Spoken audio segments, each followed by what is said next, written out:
धामी सरकार कार्यकाल के 100 दिन पूरे, धरातल तैयार। अब विकास पथ पर तेजी से बढ़ाने होंगे कदम। 2025 तक उत्तराखंड को देश का श्रेष्ठ राज्य बनाने का लक्ष्य। धामी सरकार के 100 दिन पूरे, महंगाई भत्ते को दी सौगात। काम के लिए भी दिखाया सख्त रुख, मंडलों में होंगे कार्यक्रम। धार्मिक उन्माद बर्दाश्त नहीं करेगी धामी सरकार। उदयपुर हत्याकांड के बाद पुलिस प्रशासन को किया चौकस।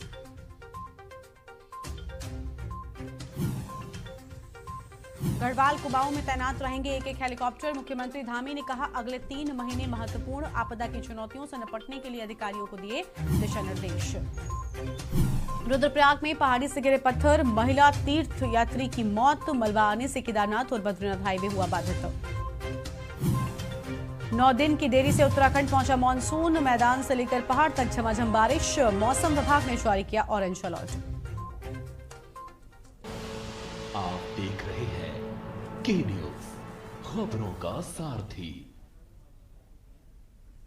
नमस्कार, मैं हूं गरिमा वाजपेयी। आप देख रहे हैं के न्यूज इंडिया। खबर उत्तराखंड में आपका स्वागत है। और धामी 2.0 सरकार के 100 दिन पूरे हो चुके हैं और ग्राम विकास के विशेष कार्यक्रम में पहुंचे हैं धामी। मुख्यमंत्री क्या कुछ कह रहे हैं, सुनाते हैं। ये उत्तराखंड की जनता का मैंडेट है, जो उन्होंने हमें जनादेश दिया है कि उत्तराखंड के अंदर एक कानून लागू होना है, इसलिए हम इसको लागू कर रहे हैं। क्योंकि चुनाव से ठीक 2 दिन पहले हमने घोषणा करी थी, ये संकल्प लिया था कि प्रदेश के अंदर अगर भारतीय जनता पार्टी की नई सरकार बनती है, नई सरकार के गठन होते ही हम सबसे पहले मंत्रिमंडल की बैठक में इसके ड्राफ्ट बनाने वाली कमेटी की हम घोषणा करेंगे। उसको हमने सर्वसम्मति से पारित कर दिया। और मुझे आपको बताते हुए खुशी हो रही है कि हमने 5 सदस्यों की, जस्टिस रंजना प्रकाश देसाई की अध्यक्षता में 5 सदस्यों की कमेटी बना दी है। और ये कमेटी सभी हितधारकों से बात करेगी, हम सबसे बात करेंगे। और मैं कमेटी से अनुरोध करूंगा कि जैसे हमने बजट से पूर्व हमने संवाद किया था, एक संवाद हमने देहरादून में किया था, एक संवाद हमने नैनीताल में किया था, उसी प्रकार से हमारी ये कमेटी भी सभी लोगों से संवाद करे, आम जनता के बीच में जाए, सामान्य जनता के बीच में जाए और एक अपना नंबर जारी करे, एक अपना वेबसाइट जारी करे। उस वेबसाइट के माध्यम से लोगों के विचार लेकर सबके विचारों के आधार पर कमेटी एक ड्राफ्ट बनाएगी और सर्वसम्मति से जो ड्राफ्ट बनकर तैयार होगा, उत्तराखंड की सरकार उसको उत्तराखंड के अंदर लागू करेगी। उस दिशा में हम आगे बढ़ेंगे। तो भाइयों बहनों, हमने चुनाव से पहले कहा कि उत्तराखंड देवभूमि है। उत्तराखंड के अंदर प्रत्येक परिवार से कोई न कोई सेना में रहता है, कोई न कोई सेना में, किसी का बेटा सेना में है, किसी की बेटी सेना में है, किसी के चाचा हैं, किसी के ताऊ हैं, मामा है, भांजा है, कोई सैनिक सेना में है, कोई अर्धसैनिक बलों में। 2 अंतर्राष्ट्रीय सीमाएं हमारे राज्य से लगी हुई हैं। धर्म, अध्यात्म और संस्कृति का केंद्र किसी को कहते हैं तो हमारी देवभूमि उत्तराखंड को कहते हैं। इसलिए देवभूमि उत्तराखंड के अंदर सबके लिए एक समान कानून होना चाहिए, सबके लिए एक समान नीति होनी चाहिए, किसी के साथ कोई अन्याय की बात नहीं होनी चाहिए, किसी का तुष्टीकरण नहीं होना चाहिए। हम हमेशा न्याय की बात करते हैं।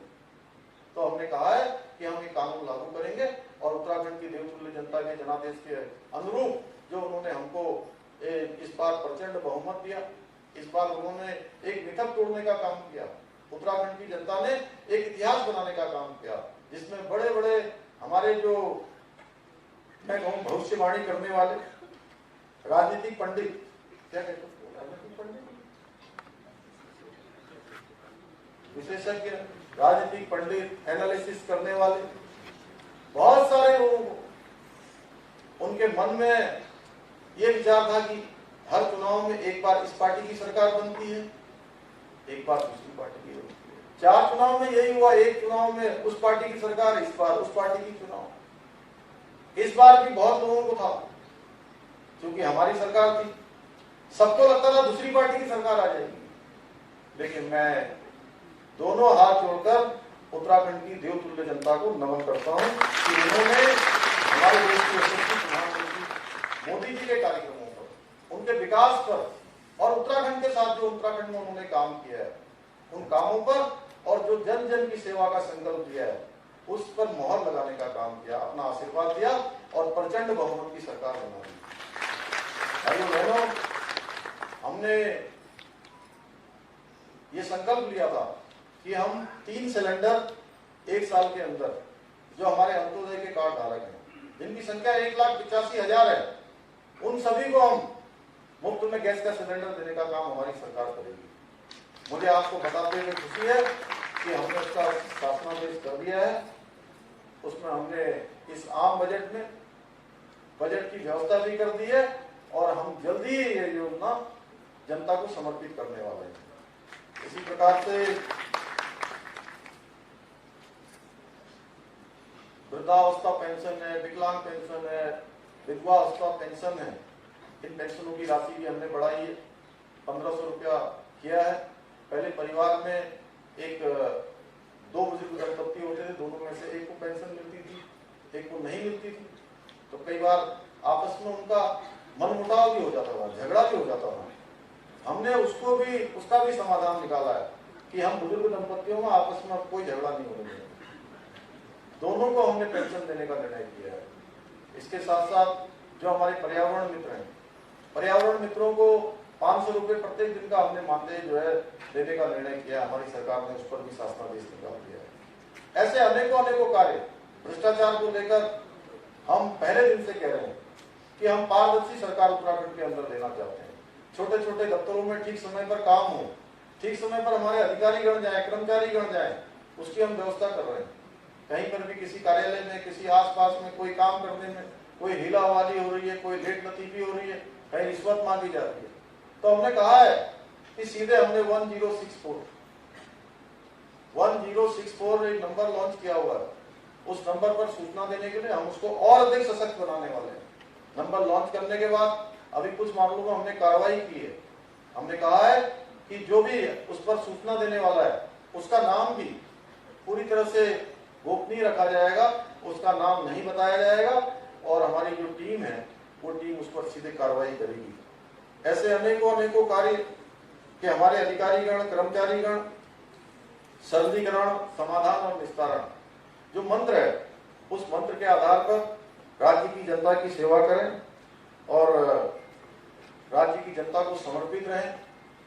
जनता के मन में भाव आना चाहिए, जैसे देश के अंदर एक वर्क कल्चर पैदा हो रहा है, वर्क कल्चर पैदा हुआ है, वर्क कल्चर लागू हुआ है कि लोगों के काम धीरे धीरे अब किसी सिफारिश की आवश्यकता नहीं पड़ेगी, किसी को लाइन में खड़ा नहीं होना पड़ेगा। आने वाले समय में इस प्रकार की हम लोग व्यवस्था चाहते हैं। इसलिए हमने सभी विभागों से कहा है कि 2025 आने तक 3 सालों में, अगले 3 साल में मानता हूं क्योंकि 1 महीना 2 महीना बरसात का समय है, अगले 3 महीनों में सभी विभाग अपने अपने विभागों का एक रोड मैप बनाने का काम करें और उस रोड मैप के आधार पर कि बेस्ट प्रैक्टिस क्या हो सकती है, सबसे अच्छा क्या हो सकता है। हम जब दूसरे प्रदेशों में जाएं तो वहां हम कहें कि हमारे यहाँ पर जैसा अभी हमारे कृषि मंत्री जी जोशी जी कह रहे थे कि फलों के क्षेत्र में काम हो रहा है, कीवी मिशन में काम हो रहा है, उद्यान के क्षेत्र में काम हो रहा है, अनेकों क्षेत्रों में मैं सभी विभागों से अपने माननीय मंत्रीगण हमारे सभी कामों पर लगे हुए हैं। मैं उनसे भी अनुरोध कर रहा हूँ कि अपने अपने विभागों में हम उनसे किस प्रकार की अपेक्षा हमारे उत्तराखंड की जनता चाहती है, उत्तराखंड की जनता के अनुरूप वो अपनी नीतियां, अपने कार्यक्रम बनाएं। आज के इस अवसर पर मैं आप सभी को बहुत धन्यवाद करते हुए, क्योंकि काफी लंबा कार्यक्रम हो गया और आपके समर्थन से हमने एक दृष्टि पत्र भी बनाया जिसमें तीव्र गति से जो कार्य कर रहे हैं और बीते 100 दिनों के अंदर जो हमने कई फैसले लिए हैं। विकसित उत्तराखंड हमारा विकल्प ही संकल्प है और इसकी सिद्धि के लिए हम काम कर रहे हैं।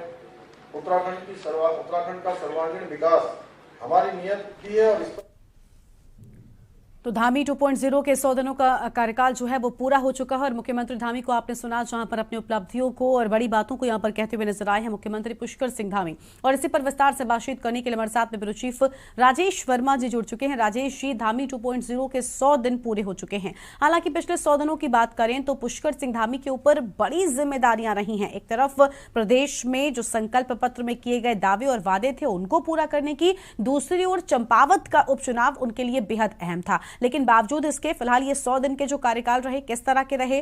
क्या जनता से किए गए वादों को पूरा करने की कोशिश सरकार की ओर से की गई है? क्या कहना चाहेंगे इस पर आप?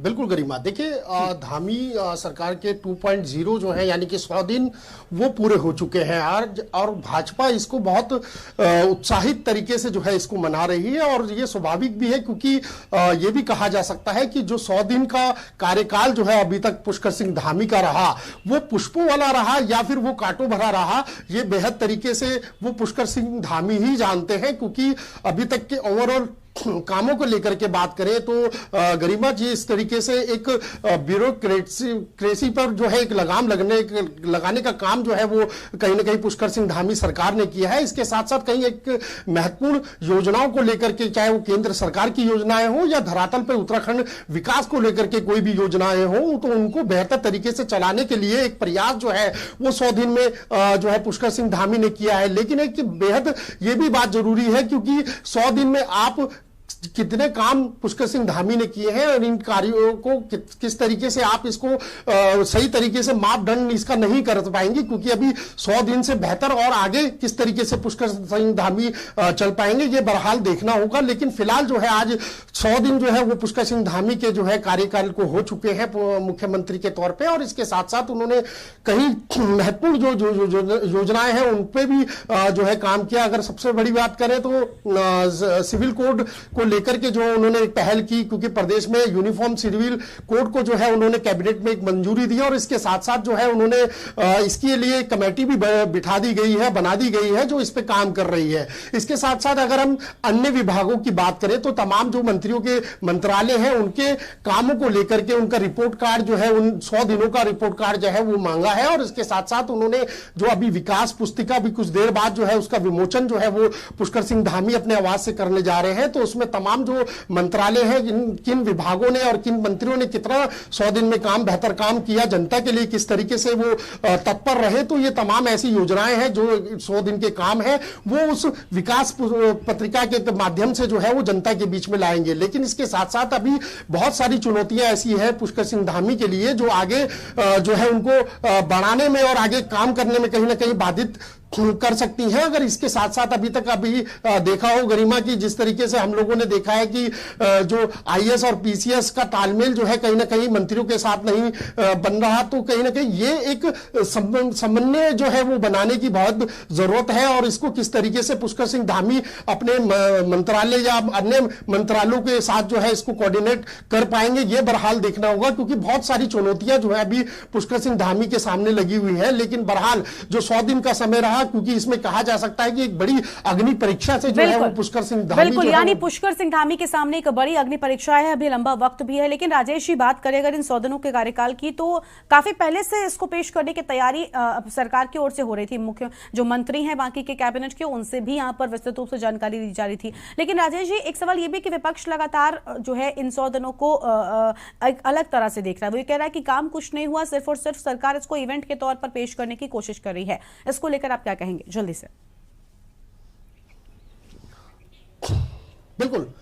बिल्कुल गरिमा, देखिए विपक्ष तो देखिए लगातार जो भी योजनाएं केंद्र की हो या अगर राज्य सरकार की कोई योजना हो, उस पर लगातार जो है आरोप प्रत्यारोप का सिलसिला जो है वो आप देखती हैं कि वो विपक्ष का काम है और वो लगातार लगाता आ रहा है। लेकिन सबसे बड़ी पहल जो है इस समय पुष्कर सिंह धामी ने ये भी की है कि 100 दिन में जितने सबसे, देखिए मेरे को जो व्यक्तिगत अगर आप मेरे से ये सवाल भी पूछती हैं तो मैं आपको ये जरूर बताऊंगा कि सबसे बड़ी बात है कि अभी तक जो 22 साल राज्य को बने हुए हैं, 22 सालों में जितने भी मुख्यमंत्री इस प्रदेश के अंदर आए, जिन्होंने 100 दिन भी पूरे किए, और इसके साथ साथ 3 साल 2 साल 4 साल 5 साल का भी कार्यकाल एनडी तिवारी सरकार में एनडी तिवारी ने किया। लेकिन इसके साथ साथ अगर अभी तक की देखें तो 22 सालों में सबसे 100 दिन का जो रिपोर्ट कार्ड जो जनता के बीच में पेश कर रहे हैं, अगर देखिए किसी की मंशा अगर साफ नहीं होती तो वो इस तरीके की जो इवेंट है, इस तरीके की प्रोग्राम है, इस तरीके के 100 दिन है वो नहीं करता। क्योंकि राज्य में अगर उन्होंने कुछ विकास किया है तभी वो उसको लेकर के जनता के बीच में जा रहे हैं। और यही वजह है कि एक विकास पुस्तिका जो है वो आज अभी जैसे मैंने आपको बताया कि वो उसका विमोचन करेंगे। उसमें उस पुस्तिका में तमाम जो विभाग है, तमाम जो रोड मैप है, जिस रोड मैप को लेकर के 100 दिन में अभी तक काम हुआ है और अगले जो आने वाले समय है उसमें क्या क्या उपलब्धियां और क्या क्या काम जो है वो धामी सरकार करने जाएगी, तो ये बिल्कुल साफ करके जो है जनता के साथ कोऑर्डिनेशन बना करके जो है वो धामी सरकार चल रही है। मुझे लगता है कि इसमें कोई कोई इसमें धुंधलापन नहीं है, बिल्कुल पारदर्शिता जो है वो जनता के सामने देखने को मिल रही है। और विपक्ष तो हमेशा ही सवाल उठाता है चाहे किसी भी योजना हो, लेकिन जो फिलहाल जो है आज एक बड़े इवेंट के तौर पे से इसको देखा जा रहा है और सभी तमाम जो सुबह से प्रोग्राम है पुष्कर सिंह धामी के वो लगे हुए हैं, क्योंकि 100 दिन का जो कार्यकाल है वो बेहद चुनौतीपूर्ण भी रहा है और आगे का किस तरीके से वो आगे की योजना है, क्या विकास के काम है, किस तरीके से जनता को के बीच में वो जाते हैं विकास के कामों को लेकर के बहरहाल देखना होगा। लेकिन कहीं ना कहीं आज जो है 100 दिन बड़े ऐतिहासिक तौर पर जो है वो धामी सरकार मना रही है। गरिमा, बिल्कुल, बहुत शुक्रिया राजेश जी आपका हमारे साथ जुड़ने के लिए और अधिक अपडेट हमारे दर्शकों तक पहुंचाने के लिए। तो 100 दिनों का कार्यकाल पूरा हो चुका है और सीएम पुष्कर सिंह धामी अब यहां पर 100 दिनों के अपनी उपलब्धियों को गिना रहे हैं। और अहम खबर आपको बता दें, जहां पर धामी 2.0 के 100 दिनों का कार्यकाल पूरा हो चुका है और कार्यक्रम में शिरकत की है सीएम पुष्कर सिंह धामी ने। तो 100 दिनों का कार्यकाल पूरे होने पर विशेष कार्यक्रम का आयोजन और उन्होंने कहा कि हमारो पहाड़ टाइटल सॉन्ग का लोकार्पण जो है वो भी किया गया है। बड़ी खबर आपको हम बता रहे हैं। और सर्वश्रेष्ठ बने उत्तराखंड अपना पर आधारित कार्यक्रम, जहां पर मुख्यमंत्री पुष्कर सिंह धामी पहुंचे हैं।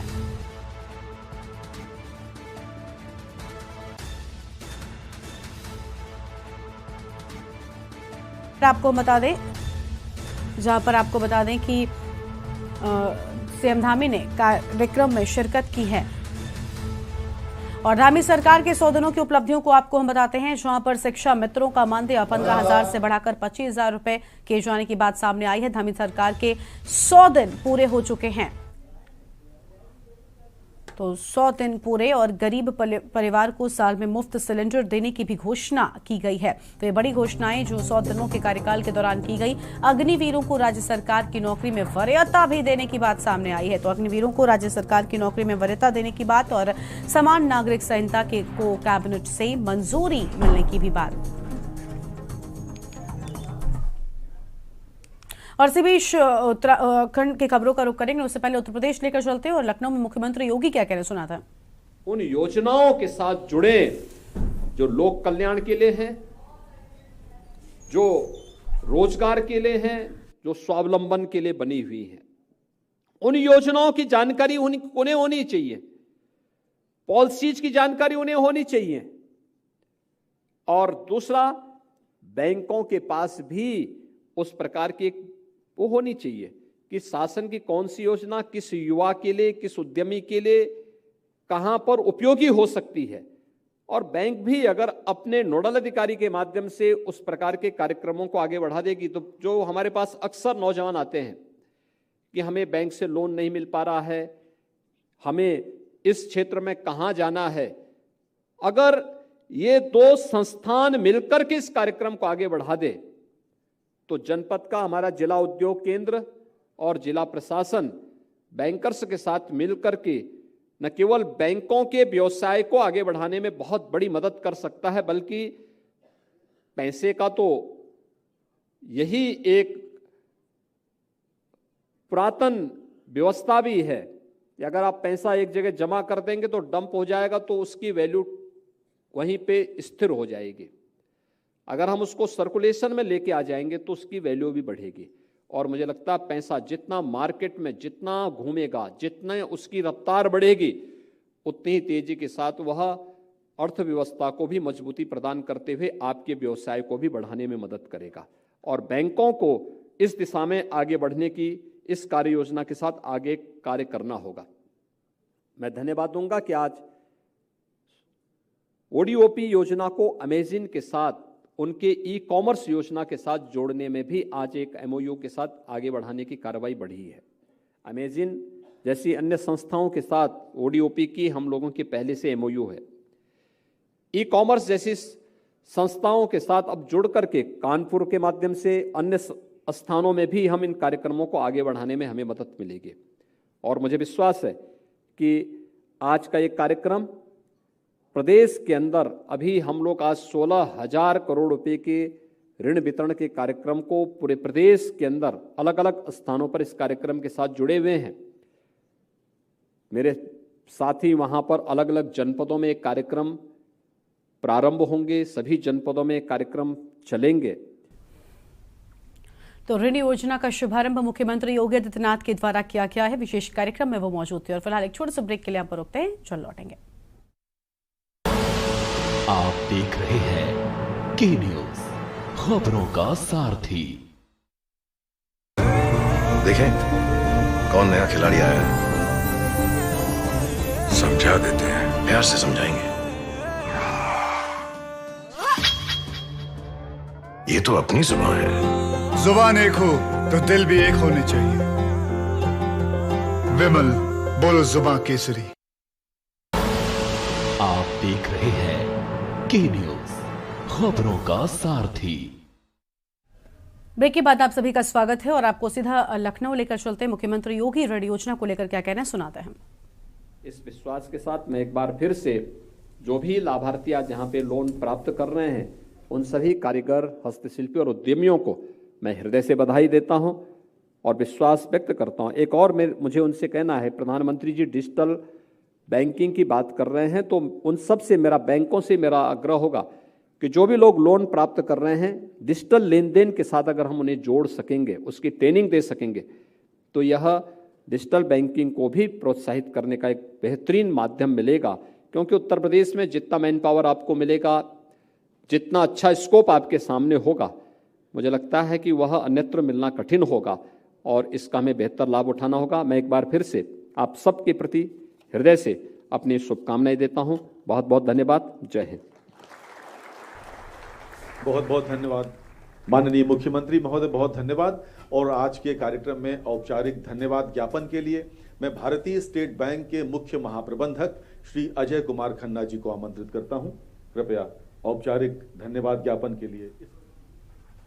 तो आपने सुना मुख्यमंत्री योगी को, जहां पर योजना को लेकर बड़ी बातें उनकी ओर से कही गई हैं। और अब वापस बढ़ते अपनी खबरों की ओर। खबर है रुड़की से। तो रुड़की से बड़ी खबर सामने आ रही है, जहां पर आपको बता दें कि रुड़की में 6 साल की बच्ची और उसके मां के साथ दुष्कर्म का ये पूरा मामला है। रुड़की से बड़ी खबर आपको हम बता रहे हैं। सामूहिक दुष्कर्म का मामला सामने आया था। दुष्कर्म मामले में एसएसपी हरिद्वार ने अब खुलासा कर दिया है। तो ये बड़ी खबर रुड़की से आपको हम बता दें। इस पूरे मामले में खुलासा हुआ है। पुलिस ने 5 आरोपियों को गिरफ्तार भी कर लिया है। तो पुलिस ने 5 आरोपियों को गिरफ्तार किया है। बड़ी खबर डीआईजी और एसएसपी योगेंद्र सिंह ने खुलासा किया है। तो डीआईजी और एसएसपी योगेंद्र सिंह ने खुलासा किया। फिलहाल ये बड़ी जानकारी आपको हम बता रहे हैं। 2 आरोपी मुजफ्फरनगर, एक देवबंद, रुड़की से गिरफ्तार किया गया है। तो 2 आरोपियों को गिरफ्तार कर लिया गया है और 2 आरोपियों को रुड़की से गिरफ्तार किया गया है। तो अलग अलग जगहों से इन 5 आरोपियों को अब तक गिरफ्तार किया जा चुका है। बड़ी खबर आपको हम बता रहे हैं, जहां पर बाइक के साथ 5 आरोपियों को गिरफ्तार किया गया है। इन 5 आरोपियों के पास से बाइक भी बरामद कर ली गई है और 6 साल की बच्ची और उसकी मां के साथ दुष्कर्म किया था इन हैवानों ने। रुड़की से खबर है। प्रिंस हमारे साथ, हमारे संवाददाता जुड़ चुके हैं। प्रिंस, रुड़की में 6 साल की बच्ची और उसकी मां के साथ सामूहिक दुष्कर्म की ये घिनौनी वारदात सामने आई थी। फिलहाल एसएसपी ने अब इस पूरे मामले में बड़ा खुलासा किया है और इन 5 दरिंदों की गिरफ्तारी की है। जी बिल्कुल, फिर मैं आपको बता दूं कि बीते शुक्रवार को जो घटना घटी थी, घटना से पूरे क्षेत्र में सनसनी फैल गई थी। इस मामले को लेकर आज एसएसपी हरिद्वार जो है रुड़की कोतवाली पहुंचे हैं और रुड़की कोतवाली पहुंचकर उन्होंने पूरे घटनाक्रम का खुलासा किया है। इस मामले में पुलिस के द्वारा कई टीमें लगाई गई थी और टीमों के द्वारा लगातार इसका खुलासा करने के लिए तजवीज दी जा रही थी, जिसमें 5 आरोपियों को गिरफ्तार किया गया है। जिसमें एक बाइक सवार आरोपी था, जिसके द्वारा महिला को अपनी बाइक पर बिठाकर लाया गया था और महिला के साथ उसकी 6 वर्षीय बेटी भी थी और साथ ही साथ 4 ऑल्टो सवार इसमें और भी आरोपी थे, जिन्होंने ऑल्टो में महिला और उसकी 6 वर्षीय बेटी के साथ दुष्कर्म की घटना को अंजाम दिया था। वहीं घटना का खुलासा करते हुए एसएसपी हरिद्वार ने बताया है कि 5 आरोपियों को गिरफ्तार कर लिया गया है और घटना में प्रयुक्त जो कार थी, ऑल्टो कार, और साथ ही साथ जो बाइक थी, उस बाइक को भी बरामद कर लिया गया है। और साथ ही साथ 5 आरोपियों को गिरफ्तार कर लिया, जिसमें से एक जो आरोपी है वो किसी किसान संगठन का नेता भी बताया जा रहा है और 5 आरोपियों को हिरासत में ले लिया गया और घटना खुलासा कर दिया गया है। जी गरिमा।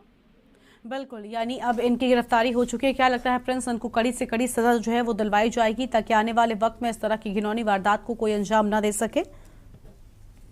जी बिल्कुल गरिमा, कहीं ना कहीं बात की जाए तो इस प्रकरण को लेकर जैसे कि पूरा सनसनी फैली हुई थी, इसमें कहीं ना कहीं बात करें हम सभी राजनीतिक दल भी इसमें सामने आए थे। इसको लेकर अब पुलिस का भी साफ तौर पर कहना है कि इस तरह के जो जिन्होंने आरोपी हैं इन्हें भी गिरफ्तार किया गया और कड़ी सजा दी जाएगी। और साथ ही साथ देखने वाली बात यही होगी कि हिरासत में ले लिया गया है और इनके खिलाफ सख्त कार्रवाई पुलिस भी करने की पूरी तैयारी कर रही है। जी गरिमा। बिल्कुल, बहुत शुक्रिया आपका हमारे साथ जुड़ने के लिए प्रिंस। और अधिक अपडेट हमारे दर्शकों तक पहुंचाने के लिए तो फिलहाल ये बड़ी खबर आपको हम बता रहे हैं, जहां पर 6 साल की बच्ची और उसकी मां के साथ दुष्कर्म का ये पूरा मामला है। पुलिस ने अब इन 5 हैवानों को बाइक के साथ गिरफ्तार कर लिया है और 6 साल की बच्ची और उसकी मां के साथ सामूहिक दुष्कर्म का ये मामला बताया जा रहा है।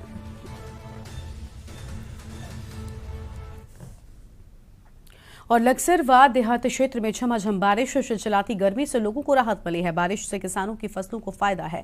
मौसम विभाग ने 5 दिनों का अलर्ट भी जारी कर दिया है। चौकी प्रभारियों को मुस्तैद रहने के निर्देश दिए हैं। फिलहाल ये बड़ी खबर आपको हम बता दें। और गंगा से सटे तटबंध के किनारे गांव वालों को किया सतर्क। गंगा का जलस्तर बढ़ने पर गांव को खतरा होने की भी बात कही है।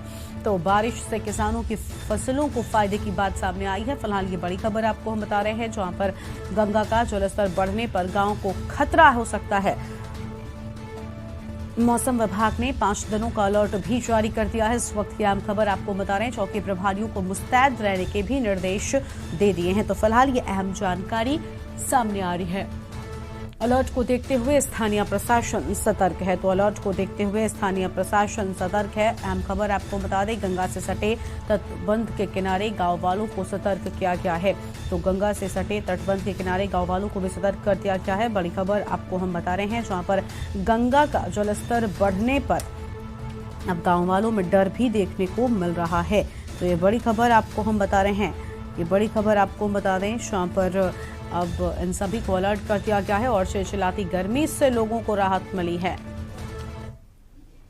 आगे बढ़ेंगे खबरों की ओर। लक्सर के पंचेश्वर महादेव मंदिर में चोरी। महादेव मंदिर के शिवलिंग से शेषनाग को चोरी किया गया है।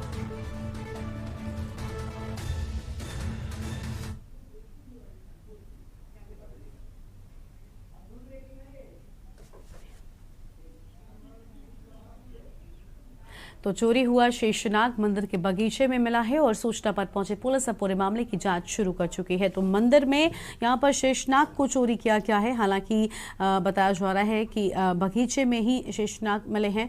और ये बड़ी खबर आपको हम बता दें, आप देख पा रहे हैं इन तस्वीरों में भी बगीचे से शेषनाग की यहाँ पर मिले हैं। और बड़ी खबर आपको हम बता दें, जहाँ पर मंदिर में चोरी हुई है। हालांकि मौके पर पुलिस पहुंच चुकी है।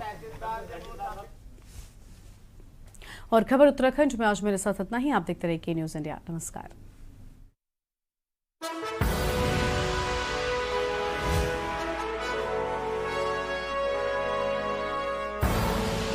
आप देख रहे हैं के न्यूज़, खबरों का सारथी। मैं पुष्कर सिंह धामी उत्तराखंड राज्य के मुख्यमंत्री के रूप में अपने कर्तव्यों का श्रद्धापूर्वक और शुद्ध अंतःकरण से निर्वहन करूंगा। योजनाओं को किया आसान, समस्याओं का मिला निदान, बात कहनी हुई आसान, सपनों को है मिली